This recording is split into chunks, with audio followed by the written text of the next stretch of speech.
with his grandfather and grandmother in a small house in a small village in the north of England. In the village was a small post office and a small church. Everything about the place was small. Harry, however, was thinking big. So, on Harry's 16th birthday, he decided to leave all the smallness behind and escape to the biggest, loudest place he knew, the seaside. There he would seek his fortune among the coloured lights, tattoo parlours and fairground rides.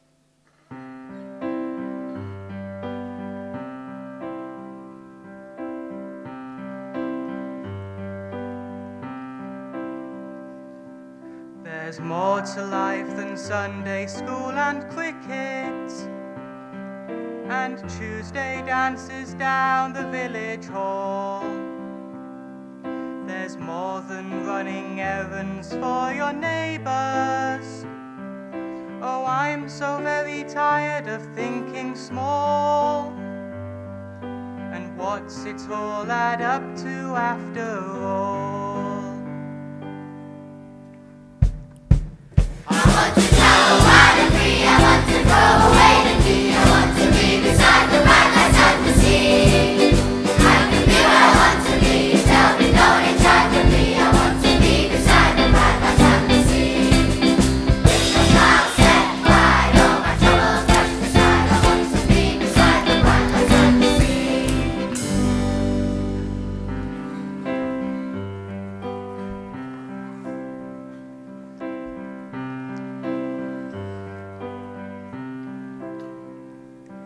There's more to this old world than tea and biscuits, and reading books and staring at the walls. There's more than playing hopscotch in the schoolyard. Oh, I'm so very tired of thinking small. And what's it all add up to after all?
Oh dear, poor Harry. All alone there in the rain, wondering why it always rains when you feel lonely. But this was no time for wondering. Night was fast approaching, and Harry didn't know where he was or where he could spend the night. Fortunately, he wasn't alone for long. I've got the chocolate ones, you know how nice I know, they're your favourites. Do love it. Hiya! All right. They came here. There's a lot of them there. I've no idea. What do you think? That's what I was thinking. Wouldn't you just say the same sort of thing? Who are you? Harry. Harry? Yes, who are you? We're fresh ladies. We're ladies and we're fresh. Ah, yes. Oh, the fresh ladies. They're ladies and they're fresh. They roam the streets at dusk looking for strangers in order to offer them assistance and advice. Assistance and advice. Where am I? You're here, on this park bench. Well, yes, but, well, where is here? Here is everywhere but there, and there is everywhere but here. You are here. But I don't want to be here. Where would you like to be? There. So why are you here? I don't know. I got on a bus that said, in big black letters on the front, Seaside. Oh, well, at least I think it said Seaside. Simple enough mistake to make. Should have gone to Specsavers! What? Somebody tell me. Come here. Go on then, ladies, tell him. This is the seaside. This is SEACROFT. What are you doing? SEACROFT? Yeah, Well, where's that? it's here. So, where's the sea? It's not here. What are you doing? Oh, so young Harry found himself here by mistake when he wanted to be there. According to the Metro bus timetable, which isn't worth the paper it's printed on, the next bus to there, to anywhere, isn't until 7 a.m. the following morning. And even then, because of rerouting and cuts to services, it's a 2-bus ride via Crossgates. If only they hadn't scrapped the trams. They were reliable, efficient, environmentally friendly. But oh no, they had to make way for the motor car. And where did that get us, eh? Nose to bumper, all the way up and down the York Road. Constant disruption of roadwork. So Harry was indeed here, stranded for the night, a long way from the alluring magic of the seaside. But this didn't concern our lovely fresh ladies. No. Oh no. For as they explained to Harry, SEACROFT has its own magic. Magic? Magic. Yes. The ladies revealed to the lost and lonely boy with the little brown suitcase that on the stroke of midnight every evening, SEACROFT undergoes a transformation. Go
The fresh ladies one job. have That's things all to we do, One job. places to see.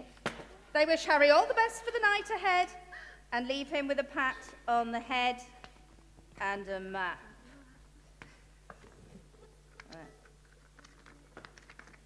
What's this? A map. A map? A map of possibility and adventure. Goodbye, Harry. Have fun.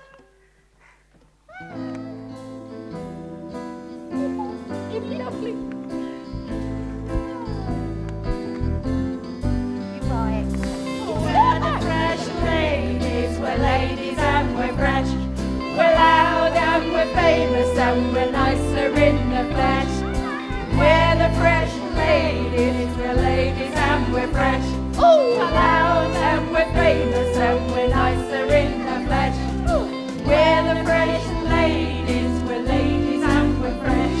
We're loud and we're famous and we're nicer in the flesh. We're the fresh ladies.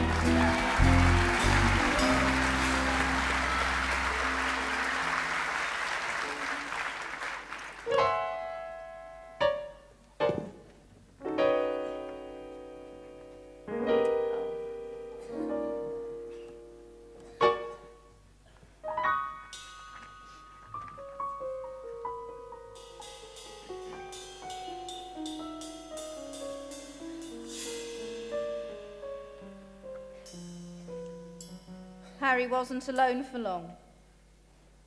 As he was looking at the magical map, he was joined by a gang of uncouths, led by two young characters by the names of Sly and Sneak. Now, Sly and Sneak, being youths of discerning taste, took an immediate interest in Harry, or at least in Harry's pocket watch. Good evening, my good man. Hello. Not from round here, are you? No, I'm here by accident. How fortunate. All alone, here, in the dead of night. Just you and your little brown suitcase. And your name is? Harry. Well, you've no need to worry, Harry. You're with family now. Pleased to meet you. The name's Sly. And Sneak. Or, if you prefer, Sneak. and Sly. And the gang. Introduce yourselves. Inky. Pinky. Tasty.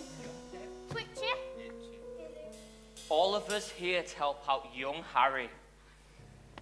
And his little brown suitcase. Nice brown suitcase. Lovely brown suitcase. Tempting brown suitcase. Yes, the suitcase.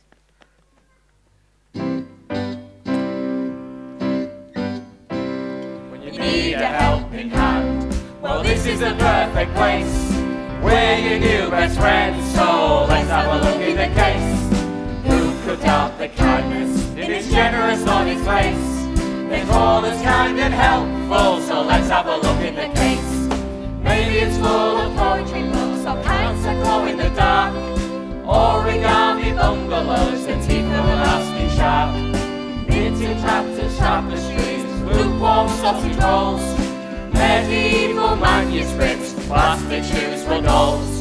When you need a helping hand, well, this is the perfect place. We're your new best friends, so let's have a look in the case. Who could doubt the kindness In his generous on his face. They call us kind and helpful, so let's have a look in the case. Maybe it's full of chocolate bars or Leeds United hats, a cheap watch from the market, a belfry full of rats, or maybe a bulging wallet, a robber's hidden stash, priceless uncut diamonds, Watson soul and cash. When you need a helping hand, well, this is the perfect place. We're your new best friends, so Let's have a look in the case. Who could doubt the kindness In his generous on his face. They call us kind and helpful, so let's have a look in the, let's have a look in the, let's have a look in the case.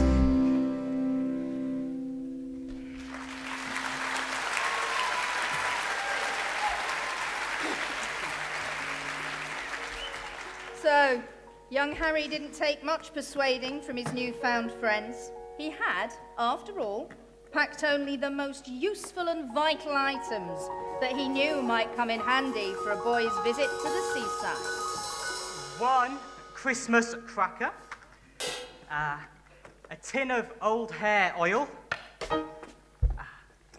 some old medal, an old sheriff's badge, a wooden spoon, a bundle of old sticks, and 3 worn boots. That's all. That's all. Nothing else? Nothing. Oh, well, except, Yes.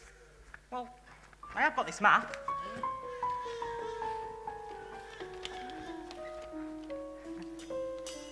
Where did you get this? The fresh ladies gave it to me. They said it might come in useful. Might come in useful. That's what they said. Here, gang, look at that. A big red X. So what? So X marks the spot, doesn't it? What spot? That spot. There. And You mean like X marks a spot in Treasure Island? X is where the treasure is buried. Treasure. Treasure. Diamond. Rare oil paintings. Priceless antiques. and maybe all that money that was nicked from Hunslet at the West Bank a few years back, right under the big red X. Which is... In the middle of Tesco's car park. Well, young Harry, you've come up trumps. And remember, if you ever need a helping hand, we'll be there. Right, Sly? Right, Snake. So, as Harry packed his miscellaneous belongings back into his suitcase, Sneak, Sly and the gang set off to borrow some spades and find their fortune 5 feet under the tarmac at Tesco's car park.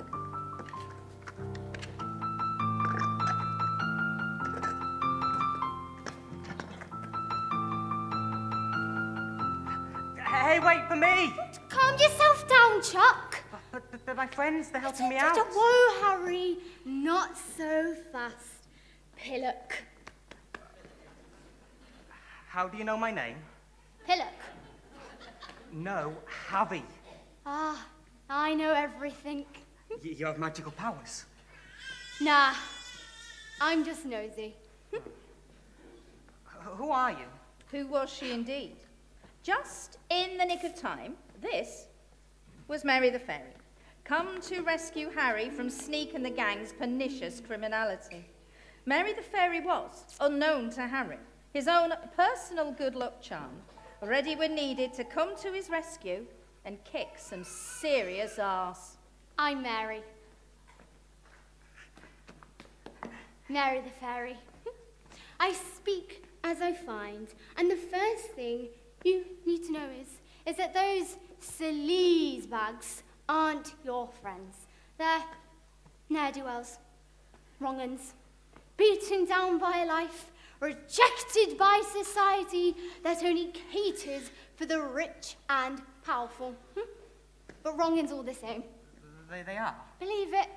But they They can say what they like. But listen to someone who knows.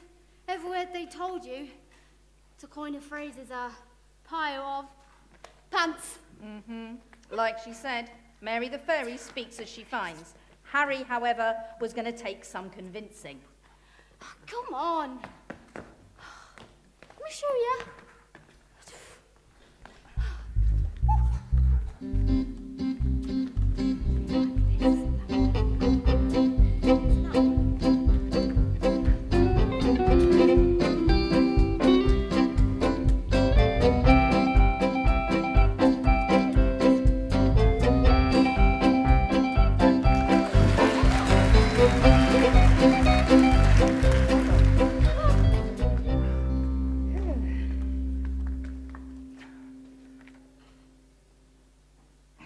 What are you doing?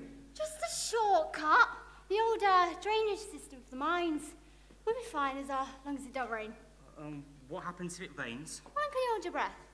As Mary the Fairy would tell you, the quickest way from here to there is always a shortcut. And this shortcut comes with an attached story. Are you sitting comfortably? Then I'll begin. Once upon a time, in SEACROFT, there lived two rival farming families, the Browns and the Smiths. They lived in Mayfield Farm over there and Pigeoncote Farm over there. They weren't really called the Browns and the Smiths. We couldn't find out their real names, but it's only a story, not a documentary. Anyway, they'd been enemies for so long that they'd forgotten why they were enemies. But enemies they were, and if they met at the cattle market, they would hurl abuse at each other, along with turnips and cow dung. Now, it just so happened that the teenage daughter of the Browns and the teenage son of the Smiths met one day at SEACROFT Gala, and they fell in love. And this was unacceptable to the Browns and unacceptable to the Smiths. And they were forbidden from ever seeing each other. But, unbeknownst to their families, the lovers would creep out after dark, and by climbing into a disused drainage tunnel at Puzzlegate by St. Richard's, they were able to meet up in secret. Their romance blossomed in this tunnel of love until they were old enough to leave their family homes, get hitched, and get a house in Kentmere Gardens. Right opposite Eddie's Appliance and Repair. And if that's not a cue for a song, I don't know what is. I would...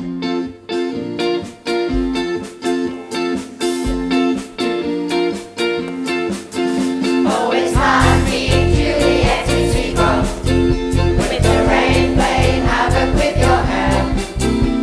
It's Romeo in shoplifted Adidas, outside Eddie's Appliance and Repair. I think of the pub, but they're all shut down, so it's Rose's Kappa chips and double eggs. Oh, Romeo, a rapper, Romeo, let's share a bacon toasty up at Rex. Oh, it's hard being Juliet in SEACROFT, with the rain playing havoc with your hair. It's Romeo in shoplifted Adidas, outside Eddie's Appliance and Repairs. Sitting in the car park outside Aldi, 'cause we still do Shakespeare around where we grew up. They did a cracking disco at the windmill, but Romeo got barred for throwing up. Oh, it's hard being Juliet in SEACROFT, with the rain playing havoc with your hair. Romeo in shoplifted Adidas, outside Eddie's Appliance and Repair. Oh, it's hard being Juliet in SEACROFT, with the rain playing havoc with your hair. We were young and we were stupid, and we made a pact with outside Eddie's Appliance and Repair.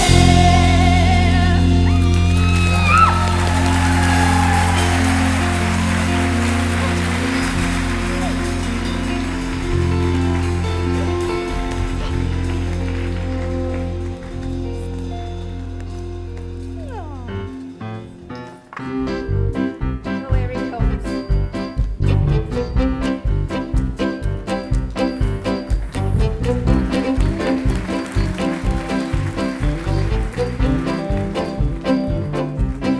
Don't encourage him, he'll only expect paying.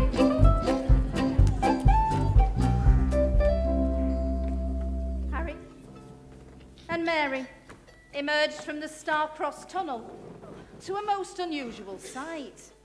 A girl who appeared to have her head caught between two railings of a fence. Are you ready? Are you ready? Well, fancy that? That's very good. That's not funny. Oh, sorry. How are you today, Frida? Oh, I'm spectacular. The views are amazing. I've had my head stuck in a fence the whole summer. Who's your friend? This is Harry. Harry thinks that Sly and Sink's gang are his friends. How about you tell him how you ended up in this peculiar predicament? So, Frida explained to Harry how Sneak and the gang had convinced her that SEACROFT got its name because, on a clear day, and from a certain vantage point, you can see all the way to the North Sea. Yeah. And where's that vantage point? Straight through that hole in that fence there. So, you put your head through the fence in the hopes of getting a view of the ocean? Yeah, don't dodge. I like the seaside all right. It's got seas, sandcastles, ice creams, and penny slots. I like the seaside too. Frida never did get to see the sea. Oh, neither did I. All she got was a view of Brooklyn Towers, while Sneak and Sly picked her pockets and left her there, stuck fast in that fence. People came from miles around just to point and laugh. Some of them even brought picnics, which frankly she didn't mind so much because at least she got the leftovers.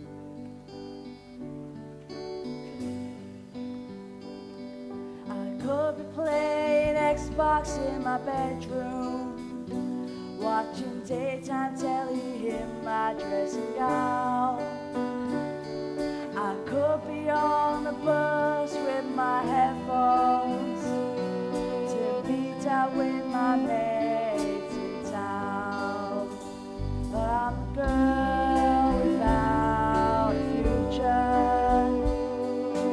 None of this is making any sense.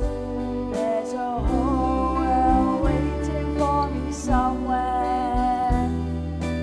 All I get to see is this fence. I could be on the beach in Whitby, dreaming with my head up in the clouds. I could be in the back row at the pictures, or in the South Stand singing with the crowd. But I'm a girl without a future. I'm stuck in the present tense. There's a whole world waiting for me somewhere, where all I get to see is this fence. And that's how they'll remember me. It's all I'll ever get to be, the girl with her head stuck in the fence.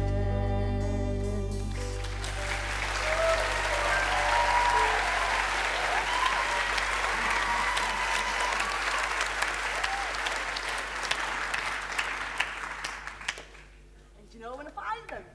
Yeah, I'm gonna rip their heads off. Why don't you help her get free, Mary? Are you supposed to have magical powers? Can't you just wave your wand and say some magic words and get her free? Afraid not. Well, why?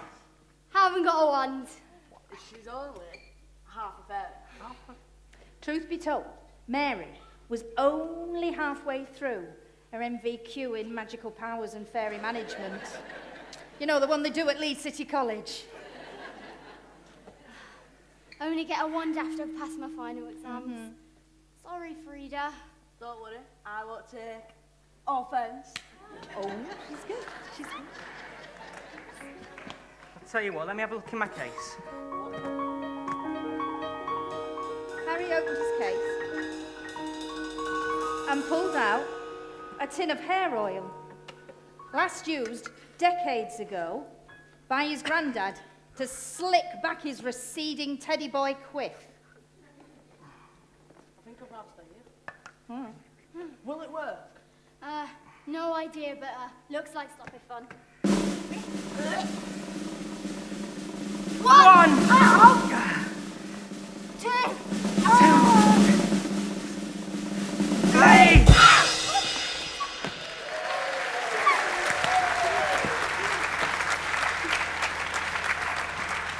On the backside. So you're free then? Well, it looks like it. Doesn't say anything in my book about you being freed by a young lad with his granddad's hair oil. You, here. Me?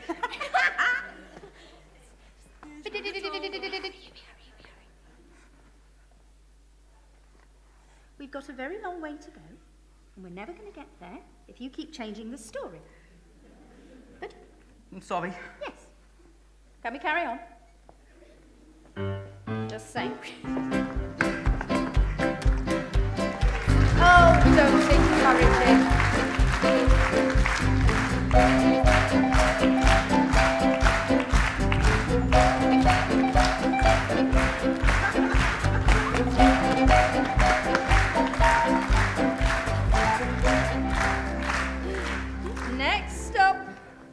Next stop, SEACROFT Methodist Church Hall, next door to Chapel FM, and home to the South SEACROFT Friends and Neighbours Group, a secret underground organisation that simply masquerades as local older folk gathering for talk, crafts and singing.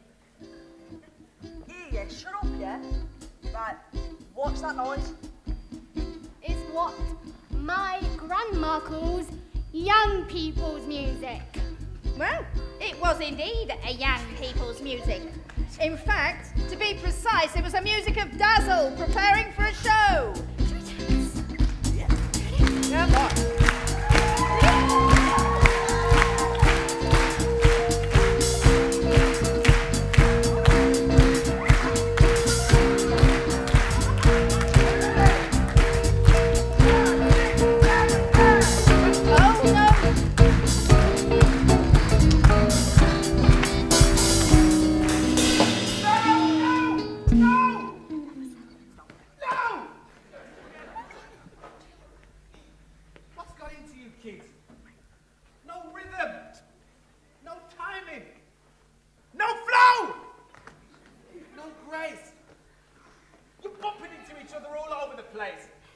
It's the worst dancing I've ever seen. Even worse than the First Ladies. Oh, now. Careful, that's going to hurt.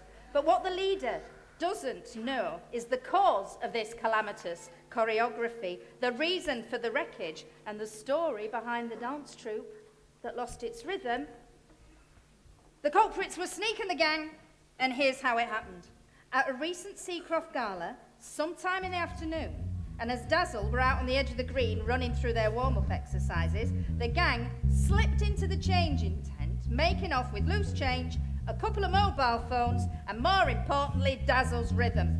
The way Sly puts it, it was simply lying there waiting to be liberated. Oh no.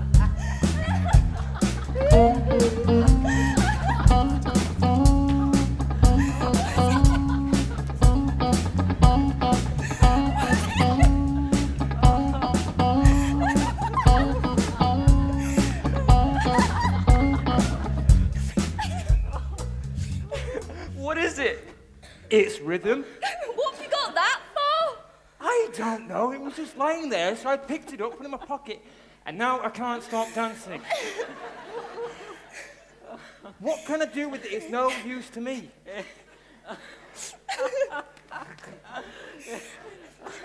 Chuck it to the drummer. I bet you could use that.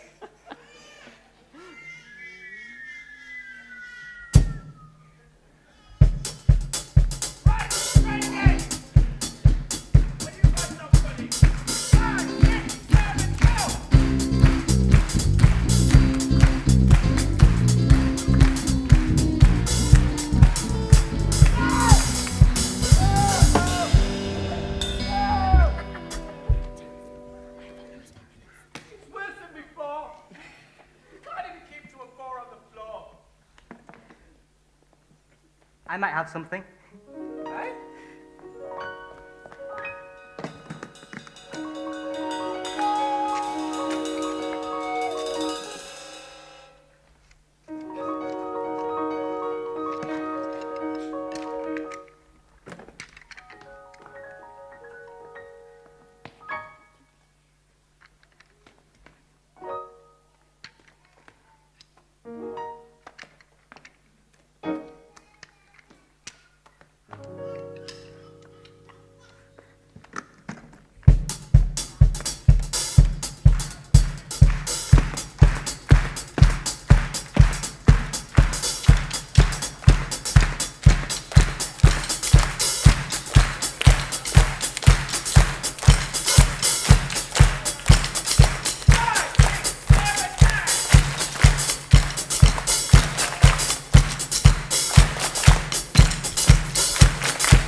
Lord. Hang on.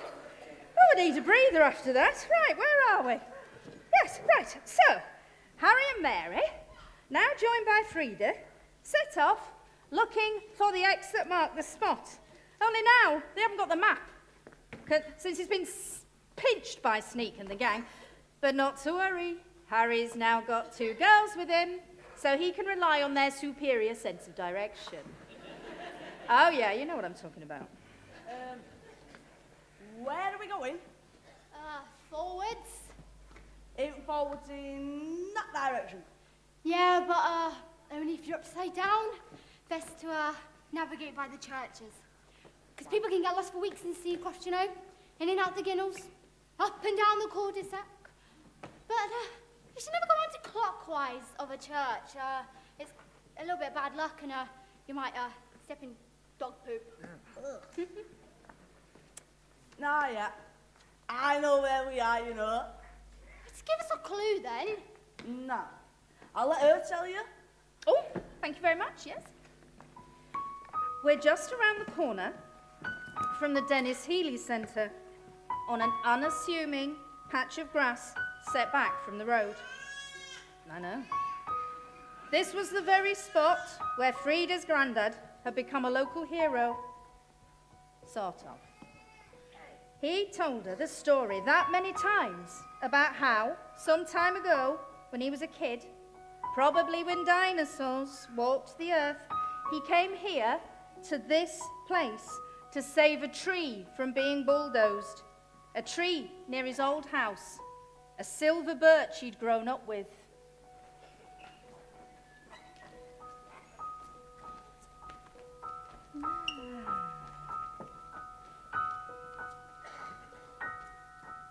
And there it is. When Frida's granddad was just a boy, the old tree used to have a rope swing on it, where him and his friends would all play.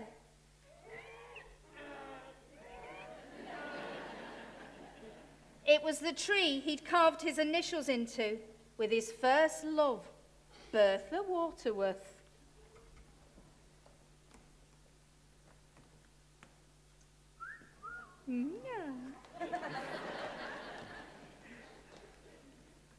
Then one day, they found out the property developers were coming to cut down the tree. Grandad's tree. The kids decided to do something about it. They turned up on the appointed day and holding hands encircled their tree. Let's hold hands around the tree. That's a nice idea. They had a banner and placards and everything. Save our tree! Save our tree! The Yorkshire Post photographer came and took their photo. Smile. Ding! They were there for what seemed like hours, but it was probably only about 20 minutes. Then it got to dinner time, and they all got a little hungry, and so, with no tree executioners in sight, they went for some chips with plenty of salt and vinegar and scraps. What a welcome meal it was. Protesting was hungry work, that's for sure. And as they ate their chips, they sang a simple song to keep up their spirits. Stay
When the children came back from the chip shop, the tree had been chopped down. The end. What? You can't do that! I'm just saying what it says down here. You're supposed to give it an happy ending. Tell her. Here, read this, yeah. Okay. Tell her. Oh, yeah. Oh, that's good.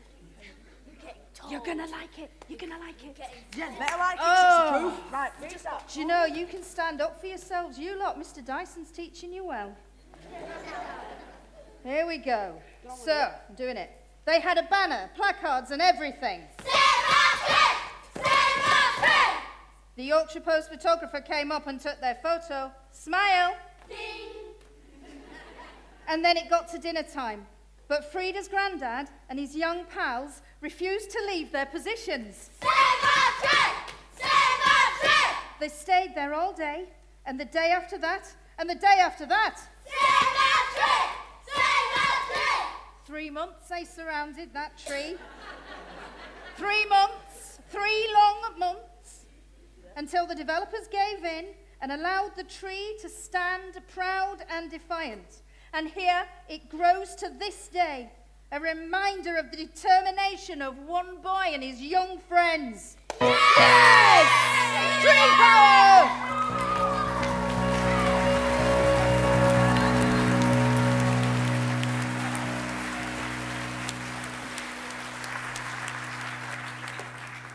Just then our three adventurers heard the sound of tea being brewed. Listen. Well, what is it? Tea being brewed? No. It's the sound of an Elvis impersonator, and bingo numbers being called. That can only mean one thing. What? SEACROFT Working Men's Club. Is there going to be tea? This is Yorkshire. The three adventurers stepped from the technicolor glare of reality to the dreamlike fuzz of SEACROFT Working Men's Club. Come on.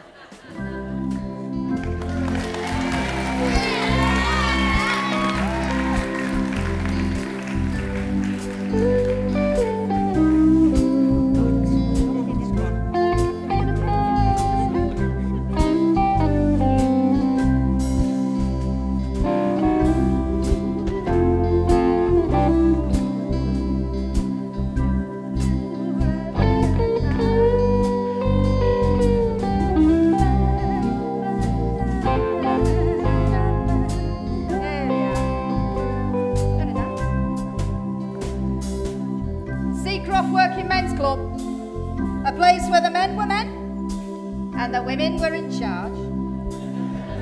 A place where Tetley's was 25p a pint if you were a member. Yeah, boy. And £4.50 if you came from Gipton. A place where anyone talking during the bingo would be taken out the back and executed. The three were just in time to be entertained by SEACROFT's premier comedian.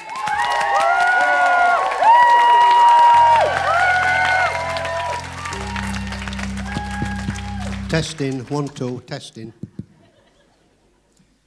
Good evening, ladies and gentlemen, boys and girls and fairies. My name's Nat Funny. I'm from Yorkshire. Yorkshire, the land of ancient trees, wildflowers and too much flipping rain. Yorkshire, we're the only place on earth where people grumble if the weather's good. Why is that? Because a Yorkshireman's heart is always cold and grey. Well, you've got miserable bus drivers and smelly buses. You've got miserable people wandering around miserable shopping centres. You've got quaint seaside places with cold grey sea. Tell us a joke. Tell us a joke, Nat. Tell us a joke. A joke? You want a joke? Yes, please. No, I'm sorry. Don't do jokes anymore. I used to do jokes. I used to have plenty of jokes. Jokes with punchlines. Make people laugh, cheer folk up. But that all ended one fateful night in the Squinting Cat. Oh. Do you know, that's right, the Squinting Cat. It was about 3 years ago, beautiful summer's evening, Martha behind the bar, whistling zippity-doo-dah. That's the one. First half of the bingo, done and dusted. Elvis Preston, backstage, slipping into a white velvet sequined number. And Nat, standing in as MC, alone on stage. That's right, isn't it, Nat? That's right, yes. Just me and my trusty book of jokes. Yeah. There came an almighty noise. A siren. The sound of voices. A fire alarm. Smell of smoke. The smoke got thicker. The flames took over. And the whole place went up with a whoomp. Gone. Nothing left of the pub, except for cinders and the skeletons of burnt chairs. Oh yeah. And the pub's insurance policy, how lucky is that? And Nat, not a scratch on him, but the following morning I remembered I'd left my book of jokes in the pub. My book of jokes, 30 years in show business, everything I'd ever said that was funny, written down in one folder, handwritten. And it's gone, burnt, up in smoke, gone forever, just like my sense of humour, finished. Jokes, not a chance. You can't tell us a single joke. Not one single joke. Chicken cross the road? To avoid my jokes. Man walks into a bar? And it burnt down. Knock, knock. Go away.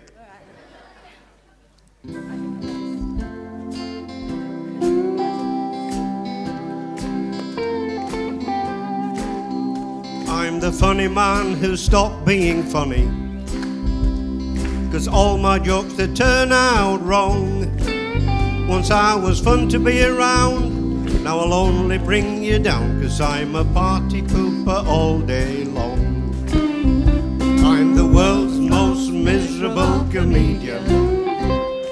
Punchlines, they run a mile. I'll make comedy gold, seem clear and cold, and my wisecracks never raise a smile. I'm the funny man who stopped being funny, 'cause all my jokes they turn out wrong.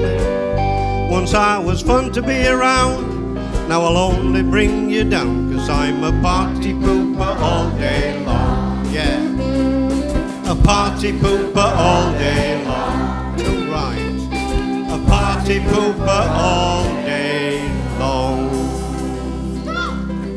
Stop!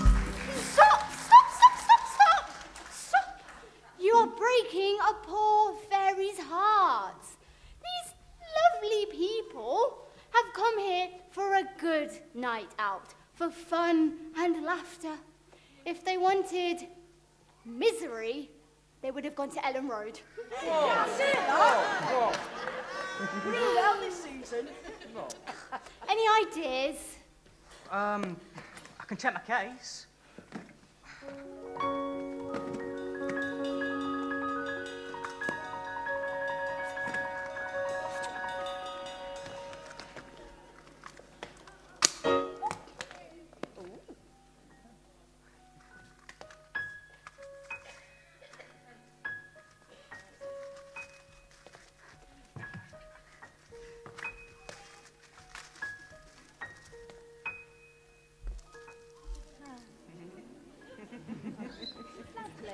Suits you.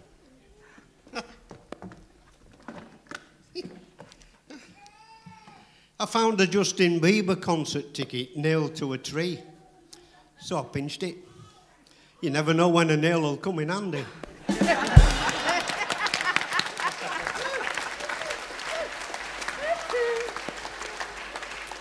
I went to doctors the other day. I said, I can't stop singing Delilah and the green, green grass of home.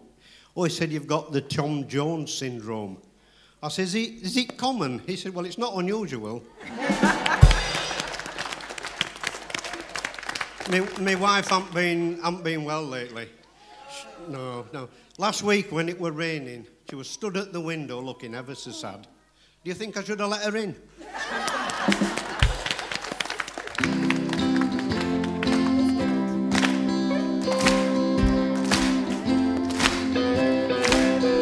I'm the funny man who's learnt how to be funny. Now all my jokes to turn out right. Now I'm fun to be around, and I'll bring the house down and keep you laughing all through the night. I'm the world's most hilarious comedian, with punchlines and gags galore. I'll have you rolling in the aisles with a laugh and a smile, 'cause that's what comedy is for. I'm the funny man who's learned how to be funny. Now all my jokes to turn out right. Now I'm fun to be around, and I'll bring the house down and keep you laughing all through the night. I'll keep you laughing all through the night, yeah. I'll keep you laughing all through the night.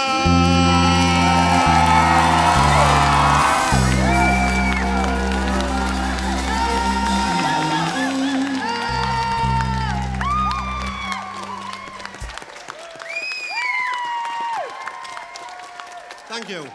We're now going to have a short break. You've been a wonderful audience. Go have a cup of tea, and I'll see you in the next half. Thank you.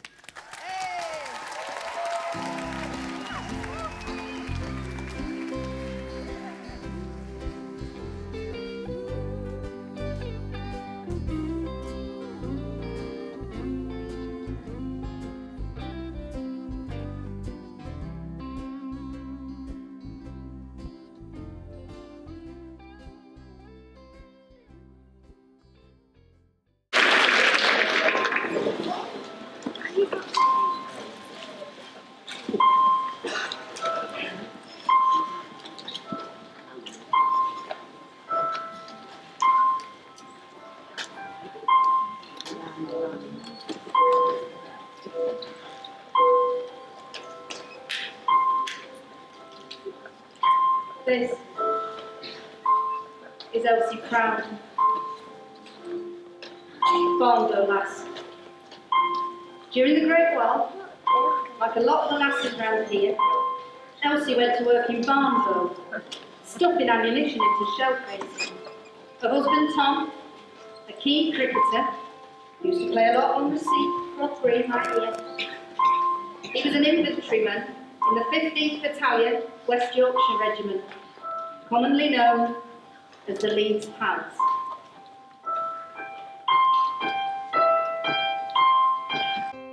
I looked for love and I found it. I looked for home and I found it. I looked for friendship and I found it. But I never found what I was looking for. But I never found what I was looking for. The Leeds Pals arrived in France, and as part of the plans for the Battle of the Somme, were stationed alongside other Pals regiments from Bradford and from Durham in order to take control of a small village some 8 miles to the north. 2 units were to climb over and to take up advanced positions in no man's land.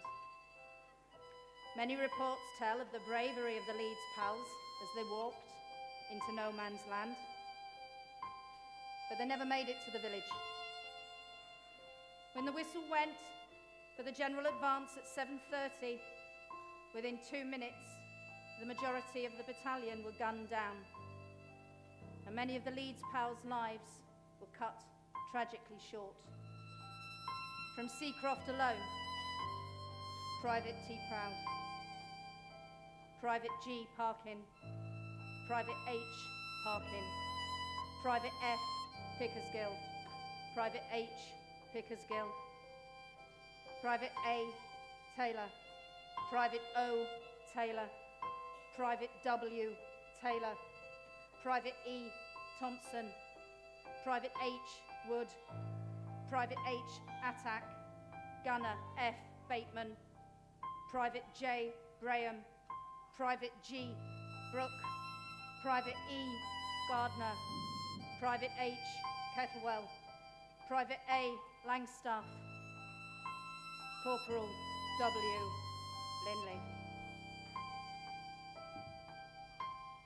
We made a life here together, made our vows to last forever.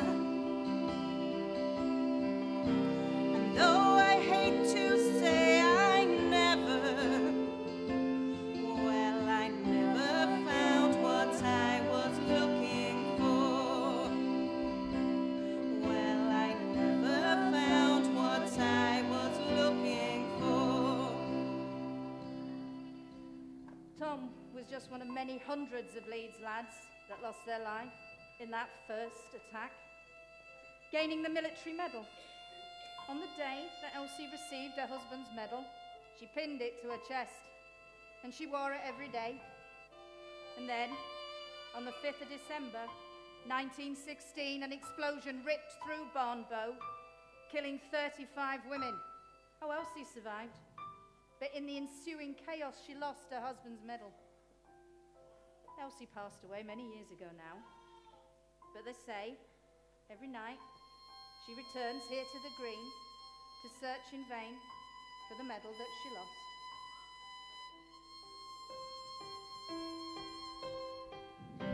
You played to win, but what a cost. Even summer brings a frost. I can count the games I've lost. Still, I never found what I was looking for. Still, I never found what I was looking for.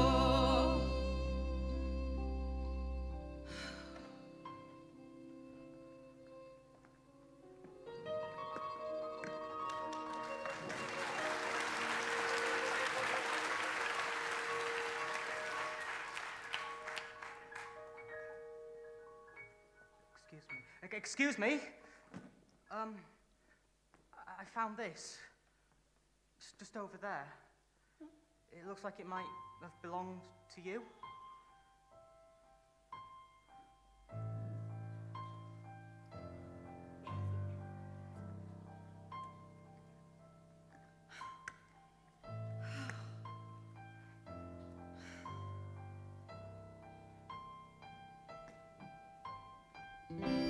History recalls the names. There are no winners in the game. Still, I can sleep now all the same. For I have found what I was looking for. For I have found what I was looking for. For I have found what I was looking for.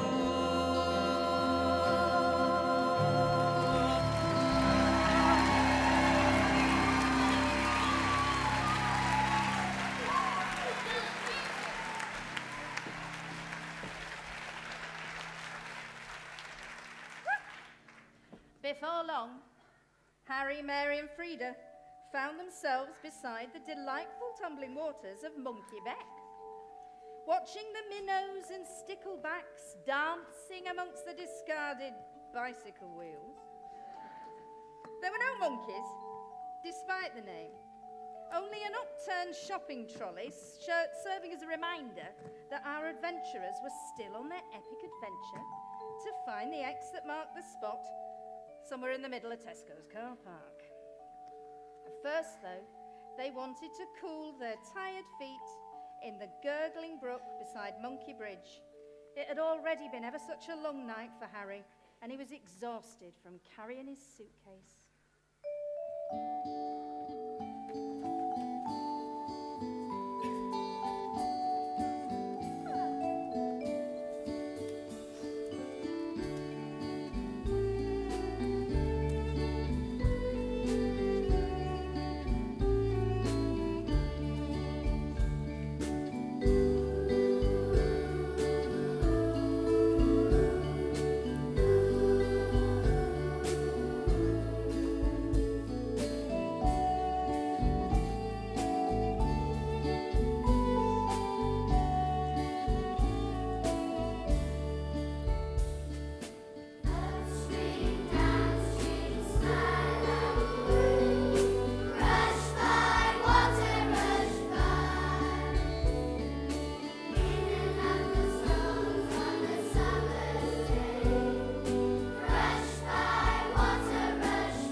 This is the CMC, Crossgate Mermaid Catchers.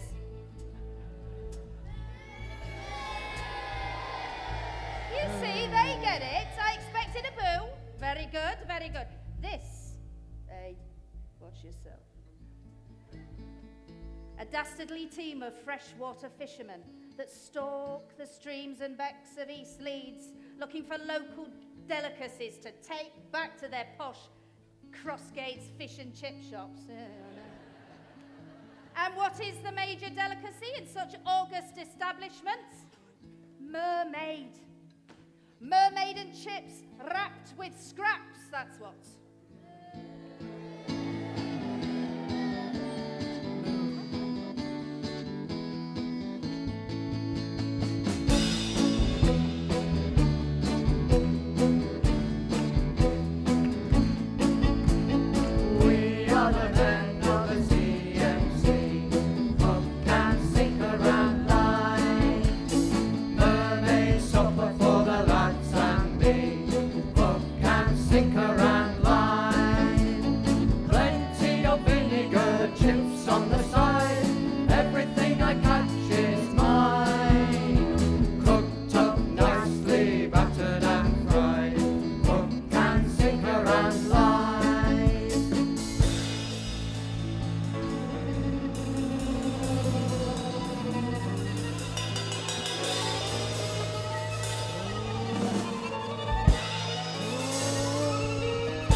Had almost reached the end of his journey.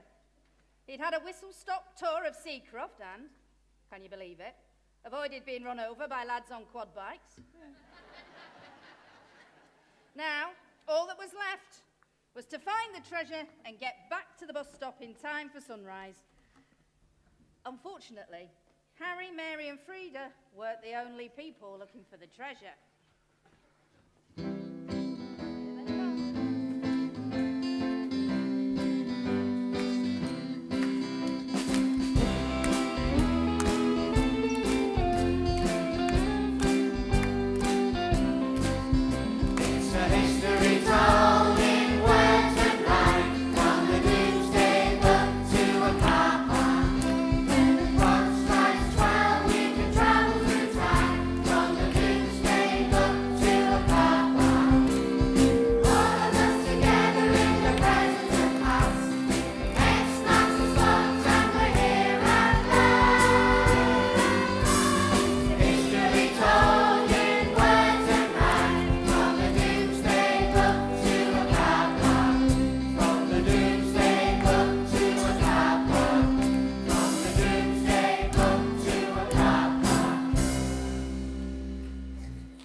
Right way up.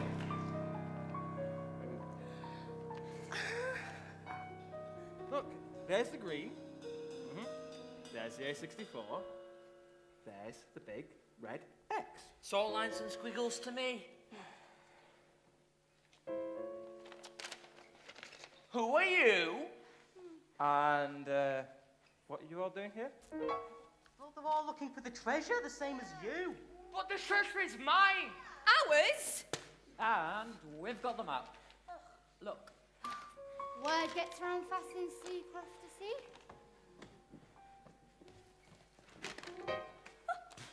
I say, whatever we find, we share. I'm not sharing, it's mine. Ours! Alas, it began to dawn on the gang that they were outnumbered. And not only that, they still couldn't work out exactly which spot the big red X was marking. If you show us where the big red X is, we might share it with you. Might? Harry looked at the map and squinted. Then, like some kind of feral animal, he held the map to his nose, sniffing it. Here! What are you doing? I know that smell. Harry began to gently rub the red X with his thumbnail, and, as he had suspected, it's tomato ketchup.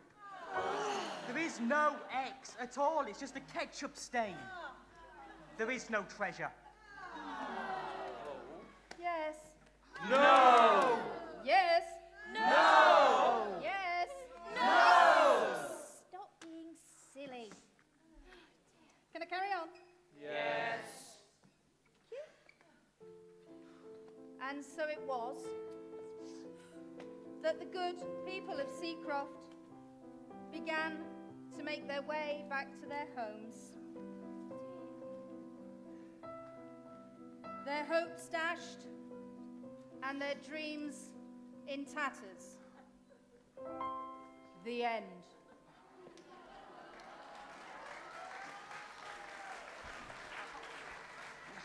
No! The evening can't end like this. Harry's right. It's a rubbish way to end a show. Wait a minute.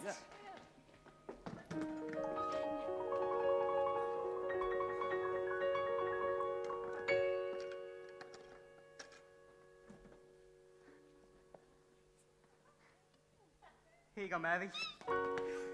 It looks like you qualified.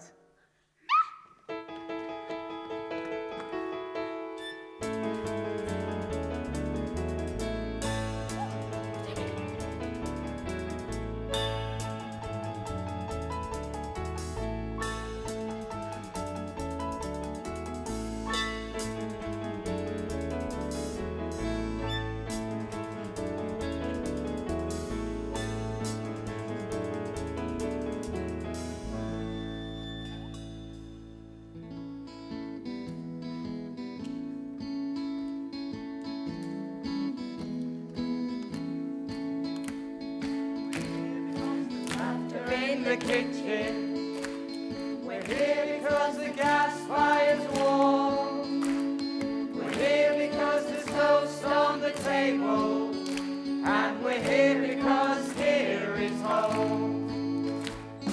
We're here because it's a place we can rely on. We're here because it's the shelter from the storm. We're here because we're surrounded by family. And we're here because here is home.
come full circle, and we're back to the bus stop, and a lonely boy looking for adventure. There's more to life than candy floss and swimming, and chasing round a beach with a ball. There's more than golden sands and chocolate ice cream. Oh, I'm so very tired of thinking small. And what's it all add up to after all? Mary? Yeah. Just one question. Well, if that was SEACROFT at night, well, what's it like during the daytime? Only one way to find out. Hey, man in a high-vis jacket!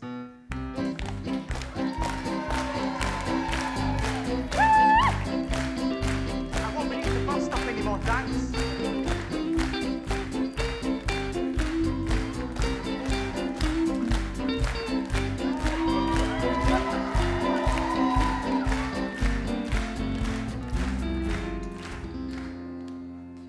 And what's it all add up to after all?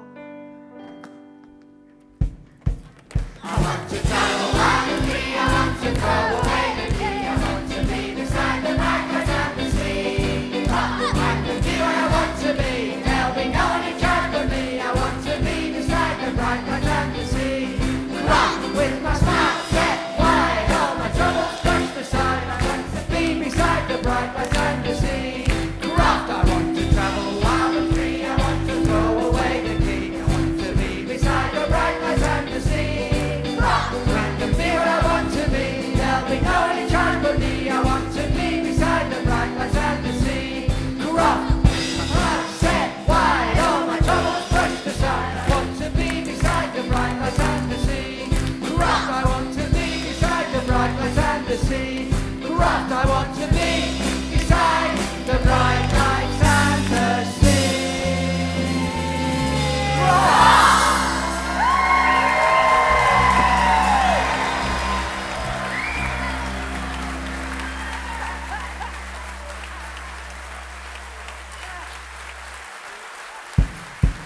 I want to travel wild and free, I want to throw away the key, I want to be beside the bright lights and the sea. I can be where I want to be, there'll be no one in charge but me. I want to be beside the bright lights and the sea. Rock with my smile set wide, all my troubles pushed aside. I want to be beside the bright lights and the sea. Rock, I want to travel wild and free, I want to throw away the key, to be beside the bright lights and the sea. Rock, I